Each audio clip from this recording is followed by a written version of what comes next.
On sélectionne les vins sur un tout, sur la qualité du produit bien évidemment, sur sa labellisation. Il faut que ce soit un vin qui soit labellisé en bio, biodynamie, sur le contact et les rapports que nous avons avec le vigneron.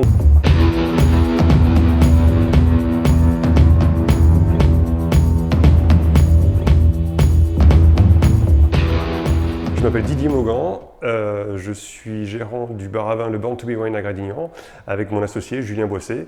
Donc c'est une petite cave de 30 à 40 références sur des vins bio, biodynamie, nature, une sélection que nous faisons tourner régulièrement, essentiellement en dehors de Bordeaux. On essaie justement de faire découvrir les vins d'autres régions à la population locale, avec une sélection qui change voilà, au gré des mois. On essaie de renouveler intégralement la cave, on va dire, 1 à 2 fois par an. Et entre-temps, on fait tourner les références en fonction des dégustations qu'on nous propose. On sélectionne les vins sur un tout, sur la qualité du produit bien évidemment, sur sa labellisation. Il faut que ce soit un vin qui soit labellisé en bio, biodynamie, sur le contact et les rapports que nous avons avec le vigneron ou bien les interlocuteurs avec qui nous travaillons, les intermédiaires. Tout ça s'établit dans une relation de confiance et ce qui nous amène à avoir une sélection voilà, qui nous correspond, qui nous ressemble. Et voilà, tous les vins, nous les avons évidemment goûtés, nous les avons appréciés et on essaye de faire passer les émotions au mieux auprès des clients. On travaille en direct avec quelques domaines. Quand on a la chance de les rencontrer en salon, on prend contact avec eux et puis on traite directement avec eux. Si ce n'est pas le cas, à ce moment-là, on travaille avec des intermédiaires locaux. J'attends que le domaine soit engagé dans une démarche qualité, dans une démarche de certification, c'est la base. Et ensuite, ça dépend aussi des rapports humains que nous avons avec les vignerons, avec le contact que l'on a avec eux. C'est quelque chose d'aussi très important. Après, le packaging, ce n'est pas forcément un critère. Tant que le produit est bon et bien fait, avec un bon rapport qualité-prix, c'est ce que l'on privilégie.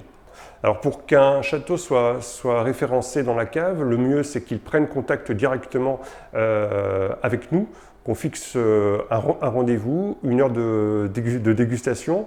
Je ne suis pas seul, il y a mon associé, on a un salarié aussi. Nous essayons autant que possible de faire les dégustations en commun. On veut recueillir l'avis de chacun et le mieux pour ça c'est d'être organisé, que le rendez-vous soit pris et qu'on ait le temps de pouvoir en discuter, échanger et déguster. Nous avons l'habitude de travailler également avec des indépendants, des agents commerciaux qui eux sont en contact, en lien avec les domaines. Donc eux ils font de la négoce. On travaille essentiellement avec 4 aujourd'hui. On a Sympiose, l'Appétit du vin, Viniversa, Nova. On a travaillé avec d'autres personnes les années précédentes. Voilà, ça fournit déjà une belle palette de produits qu'on a l'occasion de goûter, déguster régulièrement. On a une proposition qui est quand même beaucoup plus large.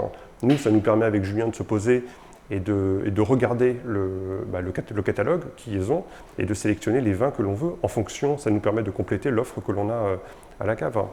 Donc, c'est quand même beaucoup plus confortable que de travailler comme ça. On s'est déplacé également à Nice, voilà, sur des propriétés viticoles, et c'est vrai que c'est enrichissant, quoi.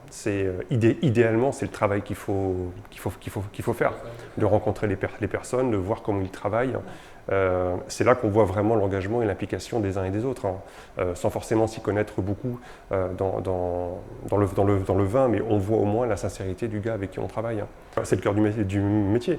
C'est pour ça aussi que de travailler avec les intermédiaires comme Symbiose ou comme l'Appétit du vin, eux, ils le font ce travail-là. C'est-à-dire que les sélections qu'ils proposent, c'est des sélections, ils connaissent les domaines, ils connaissent les vignerons, ils connaissent l'histoire du domaine, de la famille. Voilà, ils ont une proximité avec chacun que nous, de toute manière, même si on les visite une fois, on n'aura jamais. Donc, c'est pas simplement du commerce qu'ils font. Il y a un gros facteur humain entre eux.